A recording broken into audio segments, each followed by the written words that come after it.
Welcome back, ladies and gentlemen, to the Deal with D and J. I'm your co-host, Jake Pearl. Alongside me is the delightful DJ McCatherine. We got it all today. Combine football back. The Olympics just ended. And maybe we'll dabble in some baseball talk here. All right here on the Deal with D and J.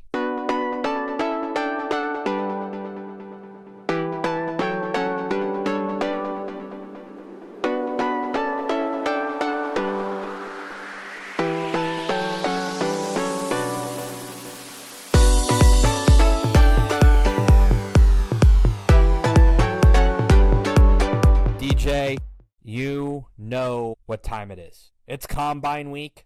It's my favorite week of the year. Second favorite week of the year besides Draft Week. Love Draft Week. In the football calendar, let me preface, because nothing beats the first week of March Madness. That's crisp. It's another one. That's a crispy championship week when you can watch mid-major, you can watch Merrimack against Vermont at 11 in the morning. Can't beat it. Can't beat it. Popcorn. Absolute popcorn. They put on a heck of a show. Made a new thing. Can I make that a thing now? You know how people, when they don't like something, they're like tomato. When we like something, when it's cinematic, can we just say popcorn? I'm making DJ. it. I don't care. If you want to make it your thing, make it your thing. I'm not going to stop you from making it your thing. Popcorn. But let's talk about the Combine.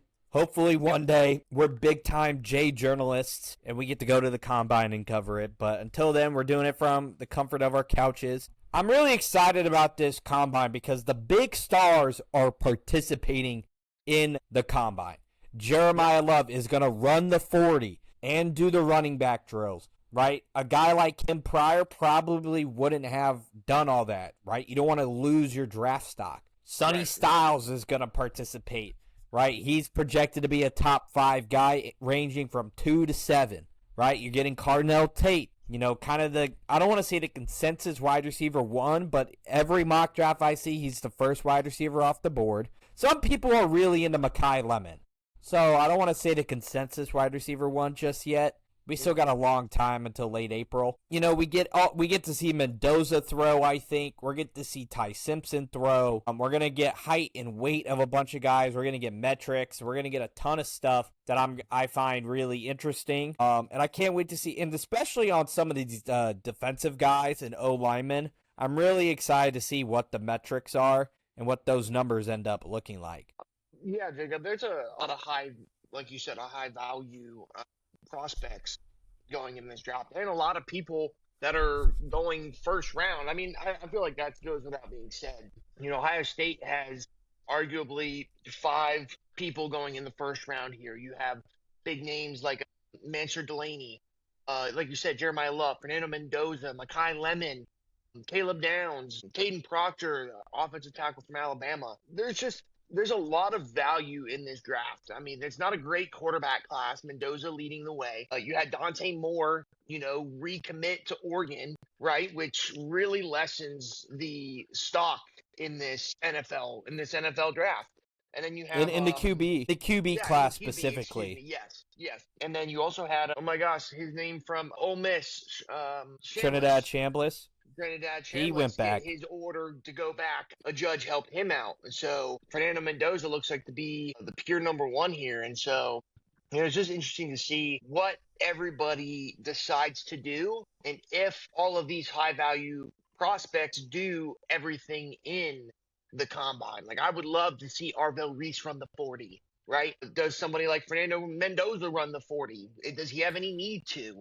Right, you mentioned that Jeremiah Love does he really need to? Is he just showcasing why he deserves to be a first-round pick?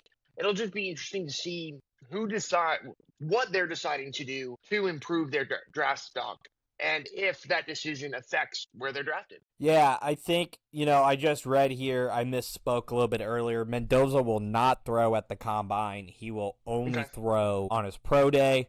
Not surprising. He's the number 1 guy. You don't really want to do things that could potentially lower your stock as the number 1 overall quarterback. Simpson will throw, which I find super interesting. I think he needs to.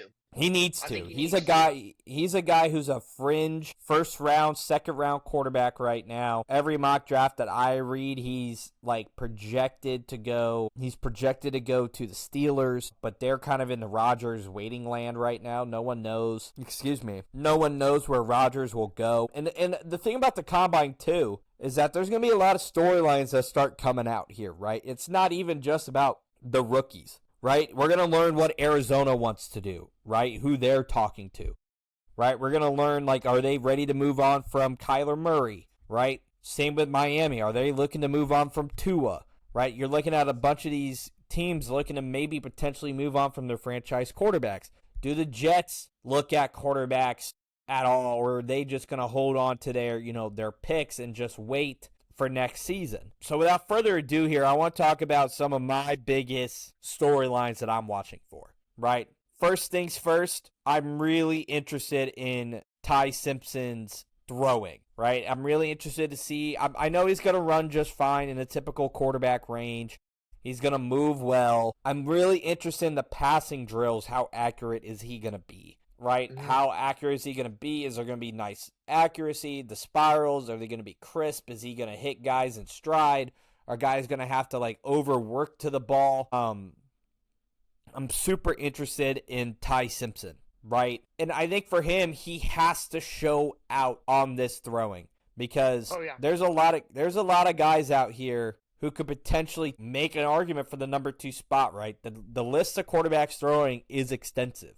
Right? You're looking at Carson Beck. He's got an invite, right? Obviously, we talked about Sawyer Robertson from Baylor at times. We got Aguilar from Tennessee. You got Aller from Penn State, right? You got Cade Klubnik, Haynes King, Pavia, and Nussmeier. Like, you got some guys who can make a name for themselves. And if you're Ty Simpson, which Ty Simpson are we going to get? We're going to get the Ty Simpson from the first 6 weeks of the year and be incredibly accurate and be decisive, or are we going to get the Ty Simpson from the last 6 weeks where he's running for his life, he's not accurate with the ball, he's not making clean, crisp decisions? So he's a guy I'm keeping my eye on here, DJ. Who's a guy you're keeping your eye on going into the combine? This is gonna seem kind of on par or on brand with me, but it's gonna be Carnell Tate for a couple different reasons. One, because he was so injury prone this year, I'm curious to one, see what he's going to decide to do,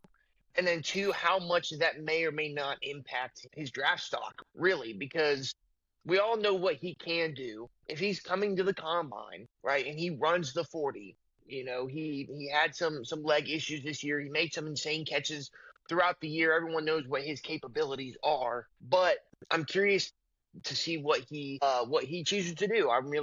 If he decides to run the 40, I'm curious to know what his times are and how they compare to somebody like Mekhi Lemon, who was the Big Ten wide receiver of the year. And I do think he's going to be a true number one anyways for the wide receiver position, but it'll just be interesting to see where he may get picked up from, right? He could be a later first round pick. And maybe if somebody like the Jets decide, I don't know, to do something that the Jets would do and pick up a wide receiver real early, like they did with Garrett Wilson, pick him up high, surround Justin Fields with some weapons, if that ends up being the case. So that, and I'm curious to see if Fernando Mendoza may hurt himself a little bit more by throwing to some wide receivers that he's not familiar with. Oh, he's pro day. Excuse me.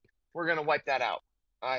Bad tangent there for DJ. Sorry. Yeah, tough look for DJ there. Gonna hurt his draft stock. I think for me, this might be a storyline only I care about. Maybe more people care about it. But I'm really interested to see what Mekhi Lemon, like, what the intangibles are. Like, what's his height? What's his weight? Because he's really small. Like, I think he's smaller than what obviously his pro thing says on USC's website. I think he's smaller than people think. So I'm really interested to see what that looks like. I'm really interested to see how he runs because everyone raves about him being a speedster. Granted, combine speed is not game speed. I understand that. But I'm also really interested to see if he is going to run the routes. How crisp are the routes? What's his hands look like? So I'm really keeping an eye on Mekhi Lemon. I'm really interested in the Mississippi State wide receiver as well. That's supposed to be a speedster, and he has a chance to really get after it here in Brennan Thompson. he has a chance to go and get after it in the 40. And it's just a good mixture of guys that I'm keeping my eye on here in the wide receiver class. I think this has a chance to be a deeper wide receiver class, and I think it gets credit for in that sense. But those are just some of the guys on some of those days that I'm really kind of like, okay, I got to go back and watch highlights of what it looked like. No, for sure. We have a lot of reviewing to do, film watching, and then, we'll get a chance to see some of these guys this weekend. So it'll be interesting to see what everybody does with their draft stock here. Yeah, I think for me too, I want to continue talking about things that tight end's going to be really interesting too. You got Kenyon Sadiq, who's a freak athlete from Oregon, but Michael Trigg from Baylor is another guy. Like, watch how he moves. Watch the hands. He had highlight after highlight catch this season. I saw a bunch of them up close and personal that were unreal. And the offensive linemen, I'm really intrigued by because I'm interested. Obviously, we're going to talk about arm length, right? But, I mean, when I'm looking at some of these offensive linemen, man, there's some names on here that I'm like, I want to know. I want to know what Pat Coogan does, right? Center from Indiana. Obviously, we have Blake, blanking on his name here, Mau guy, right? And you have Fano, right? But there's some really sneaky guys here too, like Hanker from Arizona State, and Caden Proctor, you name it. So I'm all over. I'm really, really interested to see what Sonny Styles does because he has a chance to really just boost up his draft stock this weekend and be a huge winner. Ruben Bain, I'm interested to see what the measurables come out for him because there was a big worry about his arm length. So I'm wondering how bad is that damage. And I'm really interested to see how David Bailey tests because he's also kind of a similar guy in Ruben Bain of like kind of a pure home wrecker. But I'm really interested to see how they test. Adding on to that, Jacob, defensive end and edge competition here, the top three being Bain, Bailey, and Reese. Yeah, this is going to be a monstrous combine. Like, I think Arvo Reese is the bona fide one in this position. But, like, for what each of these players did for their team is arguably on the same level. I mean, Arvell Reese had some extra help on defense and an immaculate defense in names that we've already said, like Proctor and Sonny Styles and Caleb Downs. So, and then you have David Bailey out here, Ruben Bain, and just the impact that they had on their team, really boosts their stock. But I'm curious to see how close they are in some of these metrics when push comes to shove, when they get to show them off. Yeah, I mean, you also have Mesidor, right, from Miami, who went toe-to-toe with Bain, right? You got Mesidor. You got Zion Young, who has a chance to boost up his draft stock from Mizzou as well. So many guys here, like Kedrick Folk has another chance to get maybe a little higher up in the rankings. I think this is a really deep defensive class. I think the wide receiver core is deeper than expected. And obviously, Jeremiah Love's going to run. Super interested in see what he runs. Super interested in the running back class. Just because you got the big name of Jeremiah Love, but then you have Jadarian Price, plus Katron Allen and Nick Singleton, from Penn State, on top of, Jonah Coleman from Washington, who was a beast. You're looking at Roman Hemby, who just crushed it over at Indiana. Emmett Johnson's getting a lot of love. There's Jam Miller and Le'Veon Moss, guys we watched all season in the SEC. So there's a good number of guys here that we can be intrigued by going into the combine. Yeah. DJ, I want to talk a little. Oh, go ahead. No, finish up what you were gonna say. I was just gonna say, I'm very interested to see how Indiana players, period, just react in this draft. I mean, we're not used to seeing the quantity of people from Indiana in this draft, right? We also know that a lot of these guys are transfers anyways, but you just mentioned Omar Cooper Jr. You also have D'Angelo Pons, right? You said Roman Hemby for the running backs, and it's just awesome, not only just to hear these names being called out, but I really, really want to know what either the height that why am I blanking on his name? Oh my gosh. Signetti, thank God. Oh my goodness. I really want to see the height that Signetti either brought these players to, or if these players are actually just freakish athletes that everybody overlooked. Like they didn't go out. They didn't have any 5 stars on this team. They had very limited 4 stars on this team. All of these guys are transfers, or most of these guys are transfers. How many of them had to work harder to be shown the bigger picture here, right? Or did Signetti just work so much better with less? And then that's not taking anything away from what these players did. It's just I'm curious to know the comparisons to the people that they played against, the best of the best. Agreed. Interested by that. Bigger storylines, DJ, that I want to keep an eye on going into the combine. I mentioned it before. Kyler Murray, quarterback at Arizona for the Cardinals. What do they decide to do with him? What conversations are Arizona having with a new regime at quarterback? Right? What are the conversations Miami is having? What is Vegas thinking about with the one pick / the Max Crosby situations going on? Right? You got a bunch of new coaches this season, right? You got Harbaugh in New York, right? You got a new guy in Baltimore, Jesse Minter. You got Todd Monken in Cleveland, right? There's so many different kind of outside sprinkled in storylines that doesn't necessarily have to do with the combine, but it has to do with how the franchises look at the players that are participating in the combine. So, obviously, the Eagles have talked about A.J. Brown. There's so many different things. There's, all these different things. So, I'm really interested to see what coaches are saying. I'm interested to see what comes out of combine. Because this is really where it's a hodgepodge of everybody is there. All the coaches, all the GMs, all the personnel people, right? They're having meetings. They're getting dinner at St. Elmo's Steakhouse, right? They're doing all the things you do at Indy, right? Right. So there's all these exterior storylines happening that doesn't have to do with the actual combine that also fascinates me to how, when we get to April, we kind of have an idea of how these teams are going to position themselves into the draft. No, 100%. And I think draft position is going to play a big part in this as well. Like, you have some teams at the top here that could stay with the players that they have, i.e. Cleveland does have a quarterback situation there. You're right. We have new management coming in. Does Cleveland trade back and trade somebody else? I don't know, say somewhere closer to the bottom. To throw a name out there, maybe CJ Stroud. Maybe Houston takes a pick up high, settles for another quarterback, either Shador or Dylan Gabriel. They take the number 6 pick and they run with something that they like.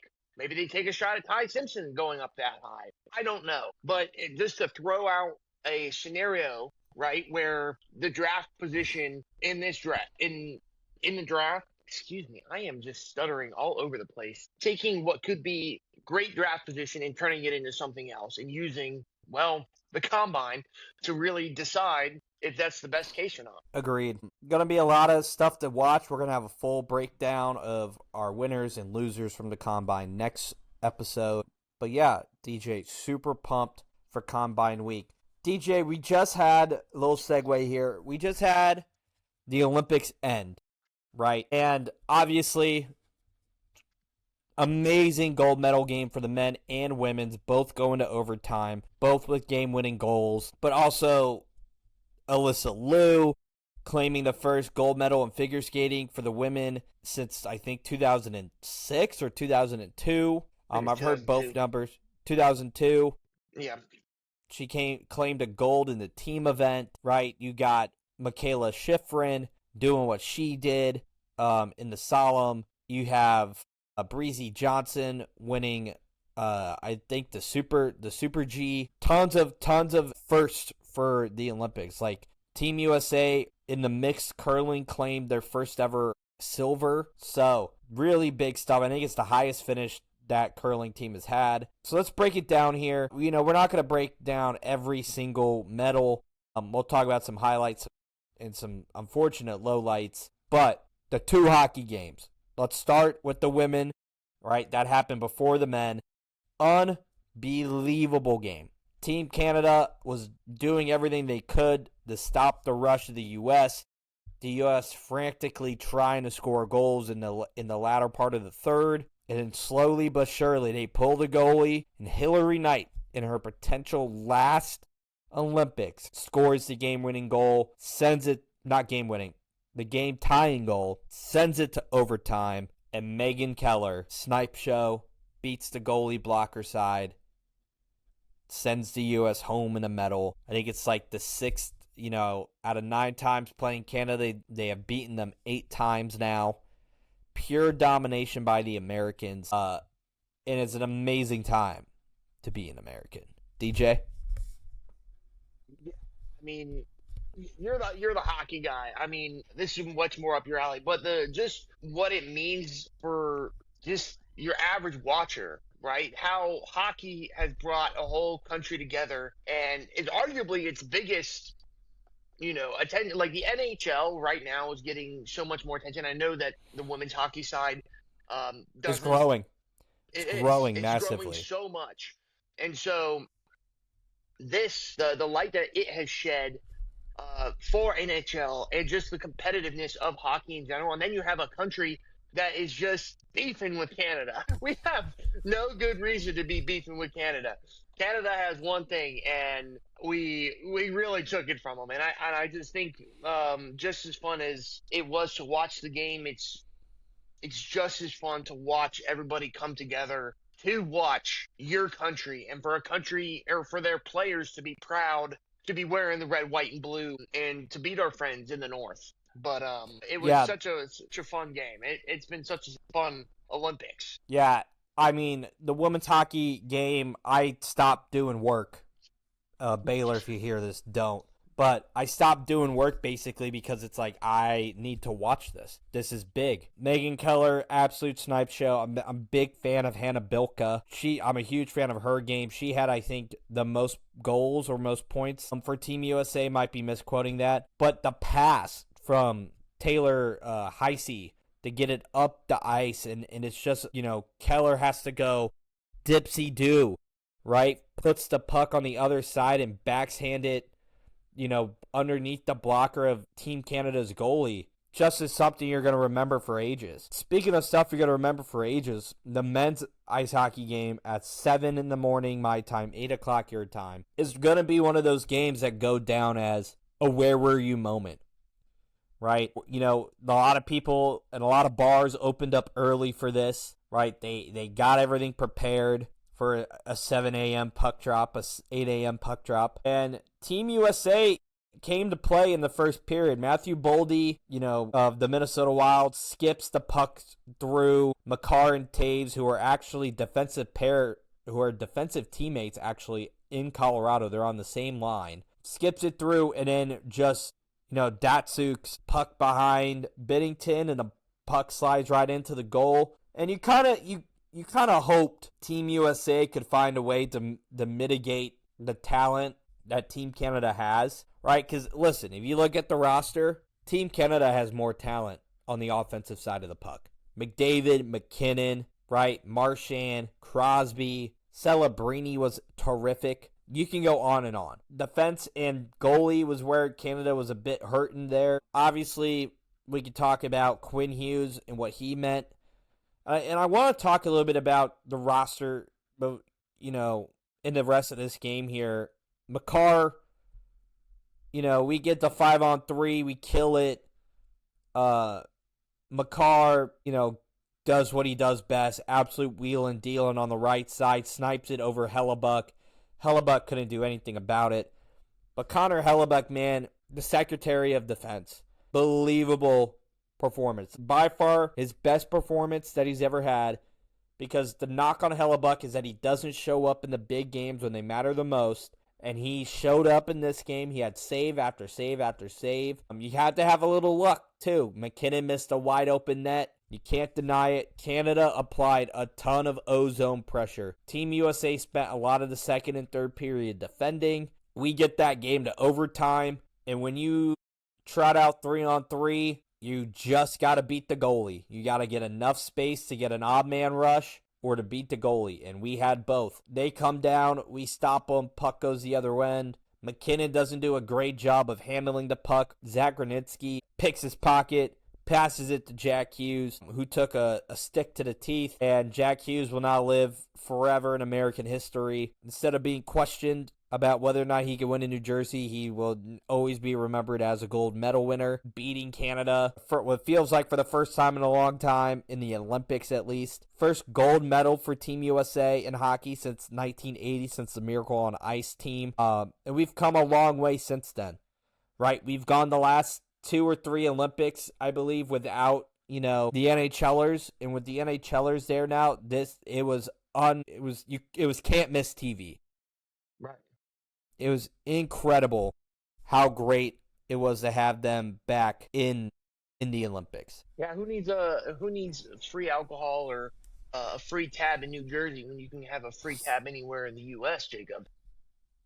Agreed. I don't think Hughes is gonna pay for anything for a very long time. But as you said, I think Connor Hellebuck is the underrated, MVP of this match. Like, everyone's gonna look at Jack Hughes and see the missing teeth and see all the pictures, and it is the game-winning goal. Like, I will give him the credit where credit is due. But what Connor Hellebuck, like you said, did under the pressure of not only the media saying that he doesn't show up in the big time, but it's also on the biggest stage, right? Like you said, the offensive pressure, the ozone pressure was huge in the second and third quarter, or periods, 42 shots on goal, 41 saves. I believe that number's correct. Yep, 41 saves. Like, I don't know the exact comparison, but I know that Jordan Binnington had 28 shots on goal, 26 saves. So just this sheer amount more pressure that Connor Hellebuck had, and just being able to go through it all game long, didn't fold, especially when the pressure was at its highest. So I think he needs a little bit more credit where credit's due. I know you gave him his credit, and I know that Jack Hughes over there is the U.S.'s savior, but in reality, I think it's Connor Hellebuck. Yeah, and for the Canadians, sore losers. Nathan McKinnon's comments of the whole, he was like, you watched today's game. You know who the better team was, buddy. Enjoy that silver medal. Enjoy that silver medal. Enjoy it. Enjoy that silver medal, right? And also enjoy your freaking Milo and your little Milo stuffed animal that you get for winning second place. Enjoy it. I don't care that you may have been the better team on the ice. You didn't win the goal. You didn't score the goal. It's a team game. Hate to break it to you. The goalie is a part of it. Playing defense is a part of it. Also, you can't use that excuse because they threw out a 3-on-3 line of McKinnon, Makar, and McDavid, who some may say are the 3 best players in hockey right now. Don't give me that. Don't give me that. Quinn Hughes, also an MVP of this. The Hughes brothers together, MVPs of the tournament. And there's been a lot of backlash with what's happened with Team USA, obviously, with the phone call from Donald Trump and him kind of belittling the women's team and making a joke out of it. Sucks for the women a little bit, but the men are going to do what they want. The women are going to respond how they need to. Either way is appropriate for either side of the stance that you're on. But you can't change the fact that these are people who love their country, the good and the bad, and they love representing the red, white, and blue. I want to talk about Alyssa Liu, who might be maybe the biggest superstar to come out of this Olympics. She went into these Olympics, DJ, with 300,000 followers. She has 5.2 million followers now. She has been sensational. But it's just iconic skate after iconic skate, right? Her second skate to win gold to Donna Summers, MacArthur Park was gorgeous and technical, but it's just the energy that she brings, and such a young person who surprisingly battled through a lot more than people think when it comes to elite athletes. She retired when she was 16 because she was like, I want to go live my life. I want to be a normal kid. And then she came back and was like, it's on my rules, my terms. I'm going to eat how I want. I'm going to train how I want. I get to wear what I want. I get to skate to the music that I want. She changed everything. kind of in an unorthodox way of how elite athletes train, and came back, put on a heck of a show in St. Louis in trials, and then put on a heck of a show in the Olympics. And then her gala performance, which I didn't even know that they had a gala. But then she did the gala where she skated to stateside by the Pink Panthers and Zara Larson, and now that's boomed. Incredible performance. I see it all over, and it's been nothing short of incredible. What an unbelievable story that she is. Just the energy, and also the clip of her skating off the ice after she has an incredible skate and goes, "That's what I'm fucking talking about."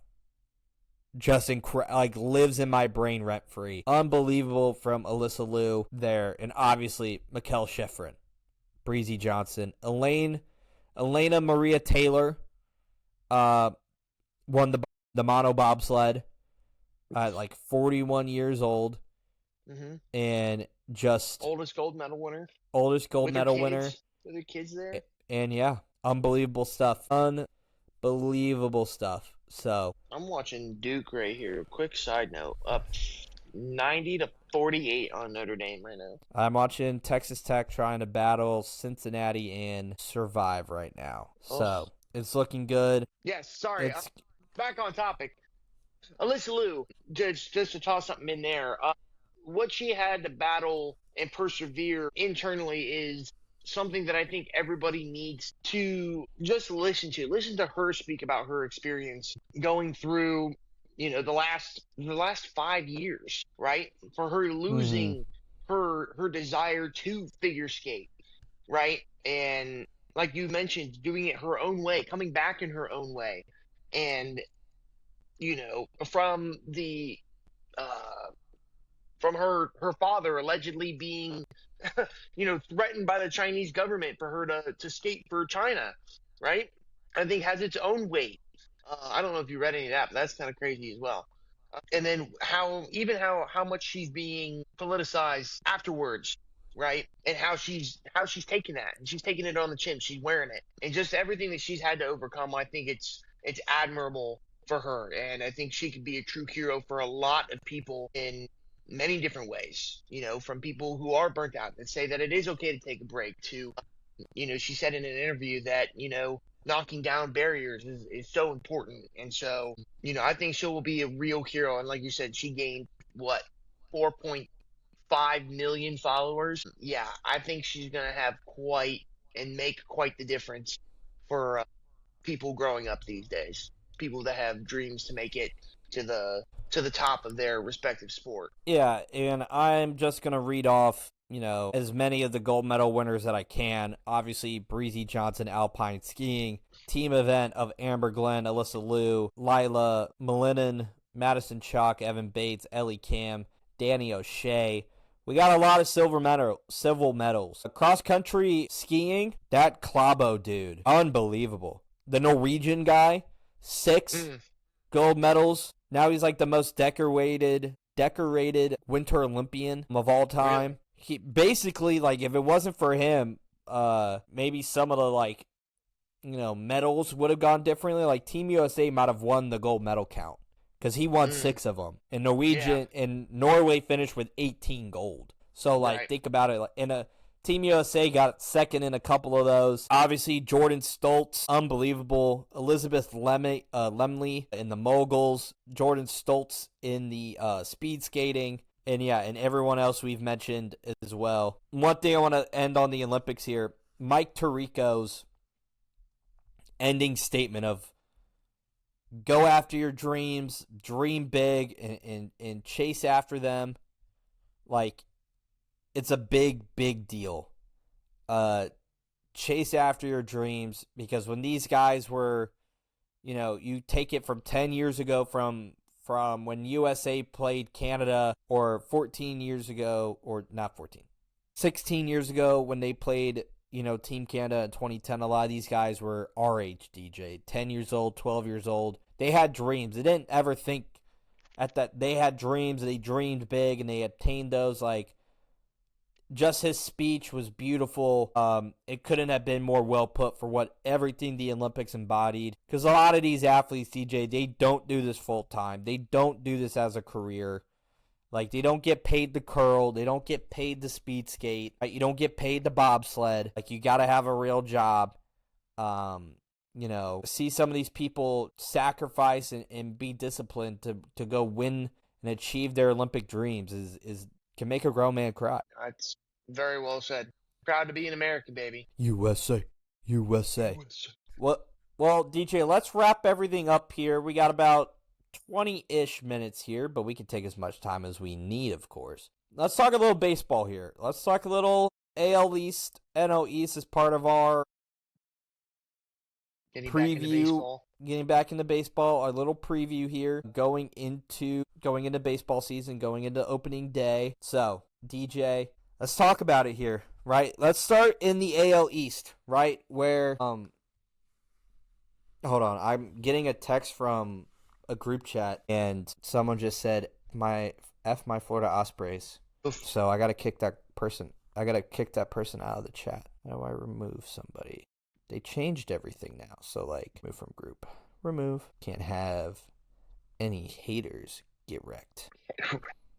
No, it'll be funny. Let's dive into the AL East here, right? Reigning AL champion, the Toronto Blue Jays. Really interesting kind of offseason for them, right? They let Bo Bichette walk. They added Dylan Cease, just some major moves for them. You still have Vlad Guerrero. You still have a really good lineup of Ernie Clement, Addison Barger, Dalton Varsho, Alejandro Kirk. You have a really good 1-2 punch of Dylan Cease and Kevin Gausman, right, as your kind of like pitching rotation there for Toronto. But in the end, in the AL East, man, you can't take anything lightly because the New York Yankees are still the New York Yankees, right? They're still going to bring the juice, right? They brought back Bellinger. They're bringing in a healthy Garrett Cole. So now it's Garrett Cole, Max Fried, Carlos Rondon, Luis Gil, and you still have Cam Schittler and Will Warren kind of sitting in the background vying for that fifth spot in the rotation. And you still have Judge, Belly, Stanton if he can stay healthy. Ben Rice is going to overtake first, right? Then you have the youth movement over in Boston. Roman Anthony, Marcelo Meyer, right? But they added William Contreras, right, to add into the first base slot. You have Garrett Crochet, Sonny Gray, and Ranger Suarez to try and alleviate some of the pitching issues that you had going into this past season, adding some more pitching depth. You still have Chapman over there. You still have a Gold Glove outfield of Duran, Abreu, and Rafaela. Infield could be better. Don't love Caleb Durbin at third, but that's that. Baltimore adds Pete Alonso. They add Shane Baz. They add a bunch of guys, and the lineup on paper looks stacked of Jordan Westberg, Mountcastle, Henderson, Basallo, Adley Rushman, right? Just to name a few. And you have Kershad and O'Neal, and you just have these depth pieces there. And now you're trying to alleviate some of your pitching with Chris Bassett and Shane Baz and all this other stuff. And then you have Tampa Bay Rays, who just offloaded their entire team this offseason. But the Dome is back in Tropicana Field. DJ, talk to me. Yeah, so a couple teams that are going to be very interesting to me, at least for the AL East side. The Orioles, I think, have to be the most intriguing, right? You have this young squad, right, that overachieved 2 years ago, right? And it was very, very disappointing last year, right? Offensive struggles, you had some pitching struggles. And I think in offseason to find that middle ground is really important. We're literally even now, and I really think it's got to make a move up, or you're going to see a lot of these players start to spread out at by the end of this year. So the Orioles by far have the most intriguing team in the East for me. I think the Yankees, obviously the most stacked roster. I think it'll be hard for me to imagine the Blue Jays running it back in the same facet that they did. I think they were a surprise team for a majority of us all year long. There were a couple of pickups that I liked and that you had mentioned. One that you didn't was the Japanese prospect. I got to try to remember this guy's name. Okamoto,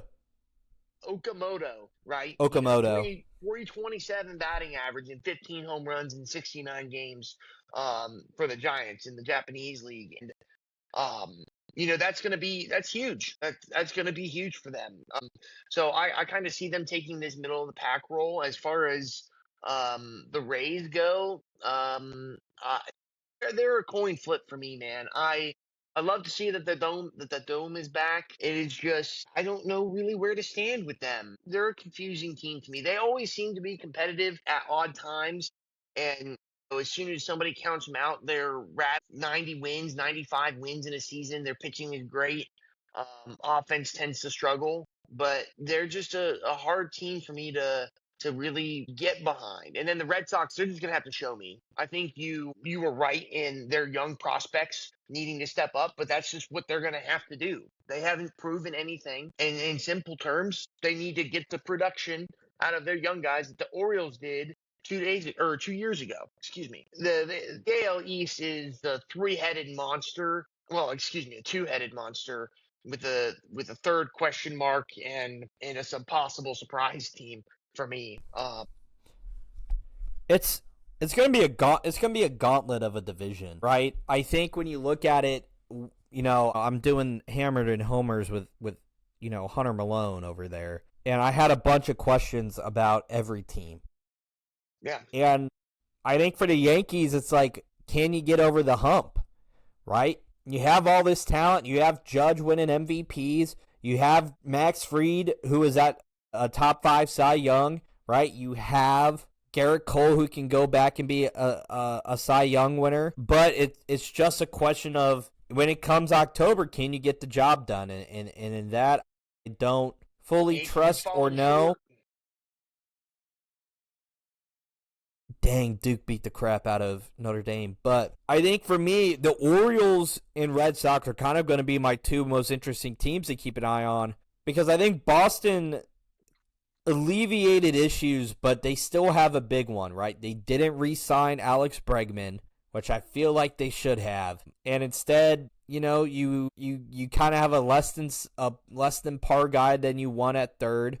And you don't get an elite guy, right? But you alleviated the pitching, right? Garrett Crochet now has a 2 and a 3 in Suarez and Gray. So that gives you depth when you get to summertime, right? Excuse me. All the soda. So you have that ability. But for the Orioles, you went and got aggressive in the offseason, right? You went and got Chris Bassett, Shane Baz, right? You are kind of, taking a bet on your guys to try and go, and you went after Pete Alonso. So, you don't make those moves if you're not actively trying to get into the playoffs. So, love the moves, love what they have, and really impressed with what they have going on over there in Baltimore. DJ, we're going to save our predictions for, obviously, the end of, when we get to our full MLB preview show and predictions. So, we're going to hold off on making predictions there. Are you cool with that? Yeah. And the spring training makes the most sense. Yeah. Let's talk a little bit. Let's talk a little NL East here, right? You have the Phillies, right? Kind of trying to hold on into this championship window, right? You re-signed Harper, you re-signed Realmuto, you were able to keep Johan Duran, right? You let go of Nick Castellanos, but it's not like the biggest deal in the world. You still have Trey Turner. You still have Kyle Schwarber. Like that. And the pitching side of things, you have Christopher Sanchez, right? You're going to Zach Wheeler's shelved until further notice, unfortunately. But you have Christopher Sanchez, who was unbelievable last season. You're going to call up Andrew Painter. You're still going to have Nola. Luzardo had an incredible season last year, right? And you're still going to mix in like Tejan Walker and some of these other guys. And you have a great relief core of Kirkering, Brad Keller, and some other guys. And you added Aroldis Garcia in replace of like Nick Castellanos, which I think just gives you a little bit more pop in the bat when it comes to Garcia. So, yeah, that's how I view the Phillies there for a second. I lost my train of thought there for a second. Apologies. But No, it's okay. go ahead. I think you said it was perfect about Talk to this me. window that the Phillies are kind of in. Just to keep it short and to double down on what you're saying. Like some of these key guys here, they're not old. They're just getting old. It's where their value It's could still be high. Their progression is going to start sinking and you're going to run out of time, it's going to be like this Albert Pujols situation. You've got Kyle Schwarber, who's 32, Alis Garcia, 32, Trey Turner, 32. Bryce Harper's in his like 30, 34, 36. He's kind of up there. Um, Am I I don't, misaging him? I don't know why Bryce Harper is not on this list right now. Why is he not on the roster? Oh, because he's on first base, not in the outfield. Bryce Harper is 33 years old. 33. Real Muto is 34 years old, you know? And I will say this, Bryce Harper's outlying metrics, his numbers have gone down year over year. You went to the World Series unprecedented 4 years ago in 22, and you went to the World Series, and you went to the, you got to not the conference, but you got to not is it the division championship series? Thank you. You got to the NLCS. After the NLCS, you've been knocked out of the divisional round twice now. It kind of makes you think, like, can they get back to what they were when they took the world by storm? So, really interested by that. But the NL East doesn't get easier because the Braves and the Mets have retooled. The Mets just spend a ton of money. I think I've decided that I'm going to lose faith in the Mets until they prove me wrong. Yeah, I'm not a fan. I'm not a fan of this roster for the Mets. I mean, it doesn't look great, but they somehow, in the scheme of things, they start real hot. Like, they get through the summer or the peak summer months, and they're,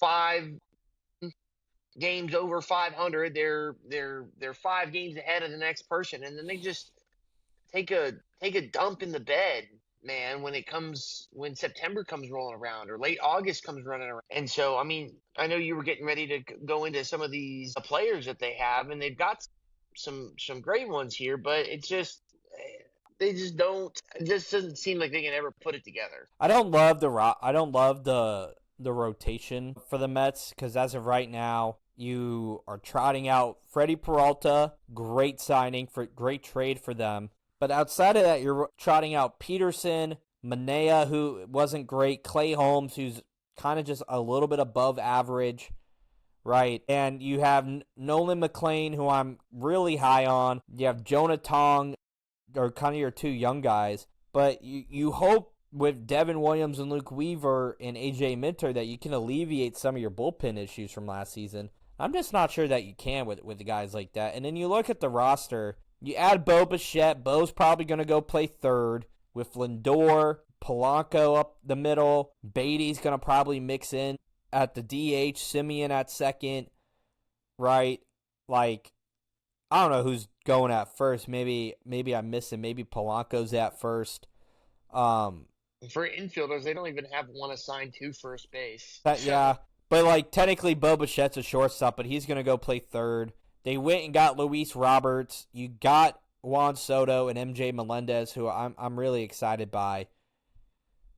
And I think it's all hype, and I just don't see the Mets putting it together again. I think the pitching is still a real problem. Freddie Peralta, I think, will get you 4 or 5 more wins than normal. A little bit of WAR there. But I don't trust the middling core of that, of Clay Holmes and Peterson. And you got to hope Nolan McLean and Jonah Tong can maybe find some juice and put it together this season. But the lineup's going to be solid. Bo Bichette's going to hit for average. You're going to have Juan Soto doing Juan Soto things.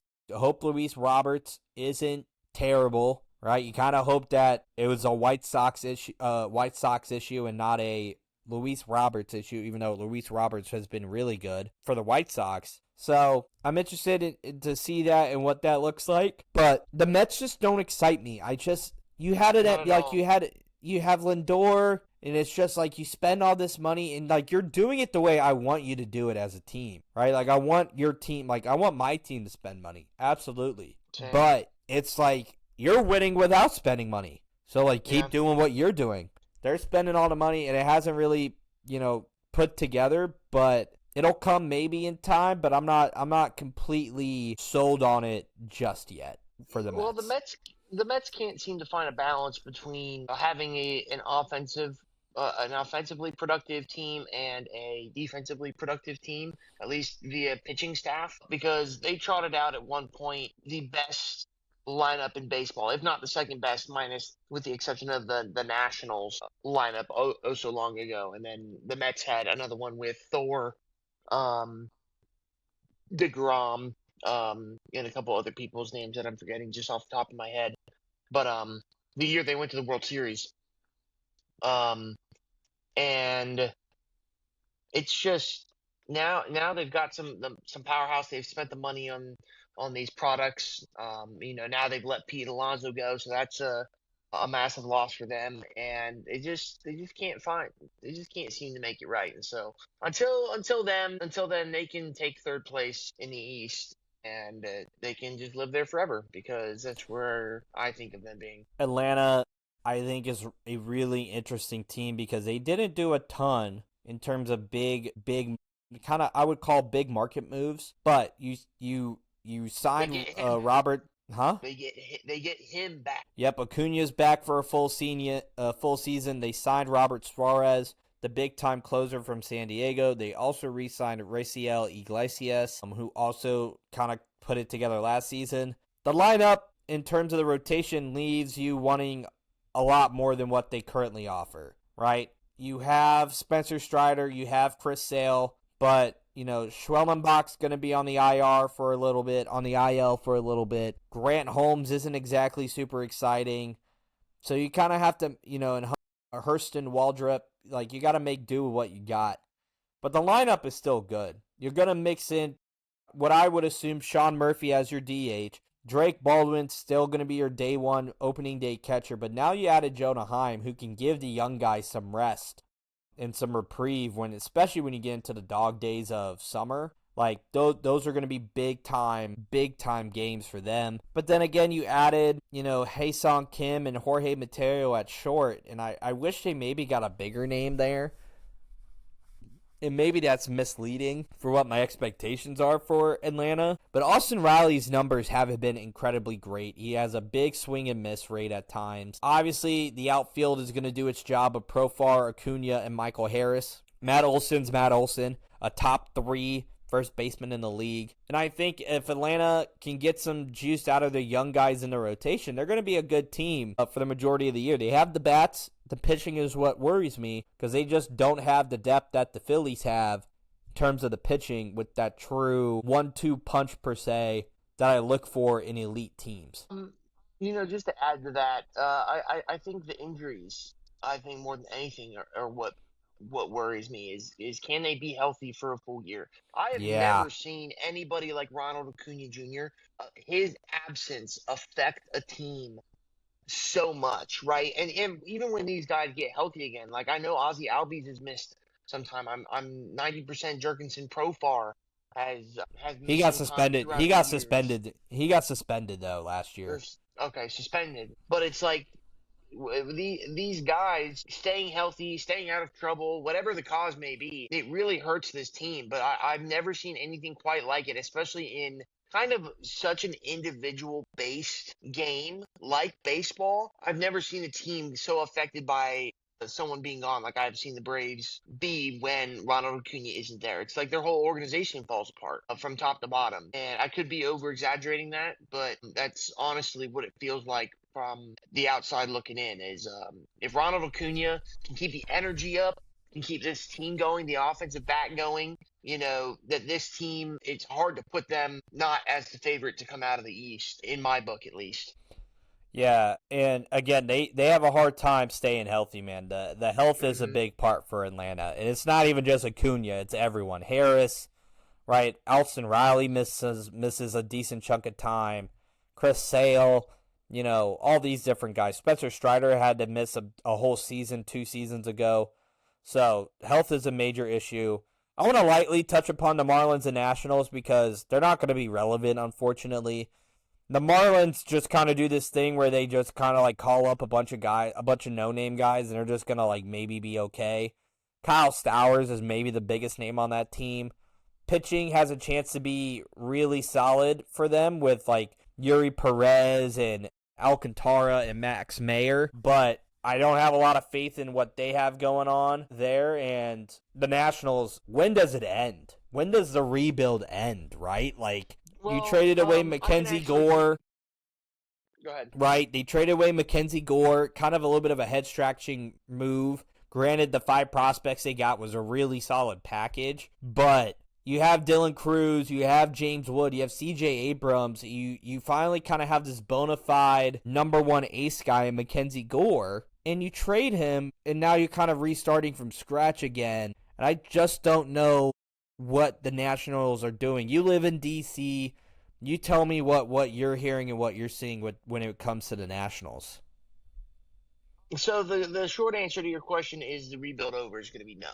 That's the short answer. They hired Blake Butera this offseason. He's had some success. He went through the Rays organization, has a couple of high A championships or back to back high A teams. He led high A teams to back to back championships. I can't English today. And he's coming in after, a manager like Davey Martinez, who was there for a really long time. But this team was so buns. Stadium, I think gets its audience just because it's in the nation's capital. It's easily accessible. It's not too far out of people's way. But this is an organization that needs to step up. And so I know we've covered for our station here in DC has covered the Nationals and followed them pretty closely. But in short, the rebuild is not done.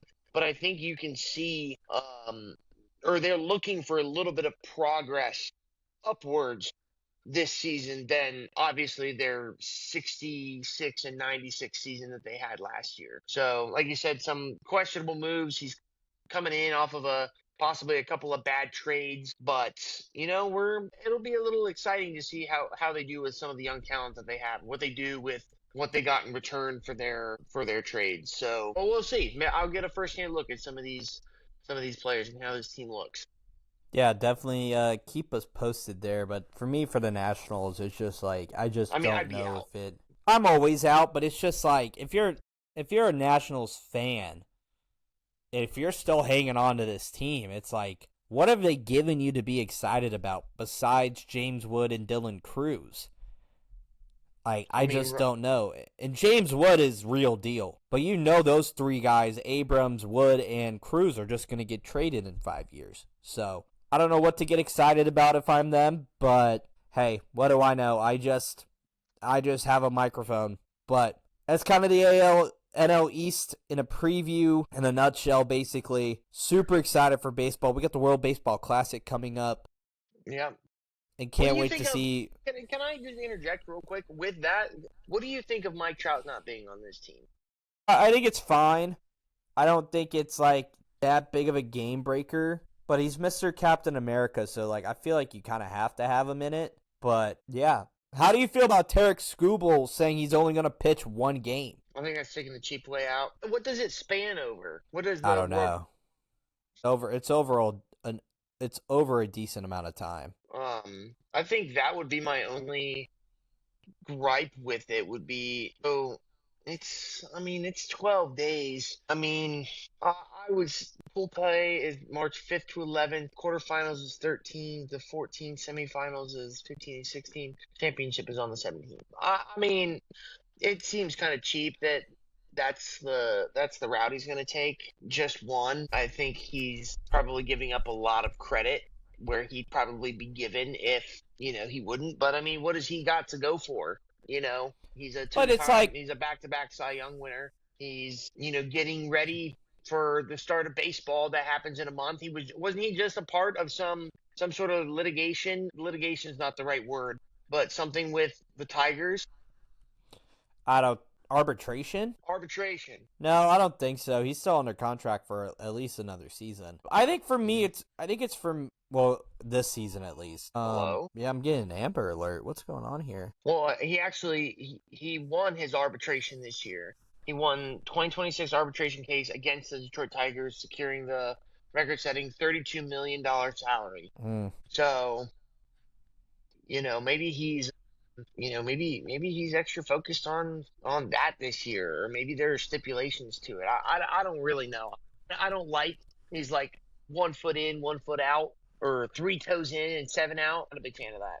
And then if he gets to claim whatever they may or may not win, it's like, well, if they lose, well, it's not on me. But if they win, I was a part of it. Like, nah, I'm not a fan of that. I've To me, decided. to me, it's just either be there for the entirety of the World Baseball Classic or don't pitch in it at all.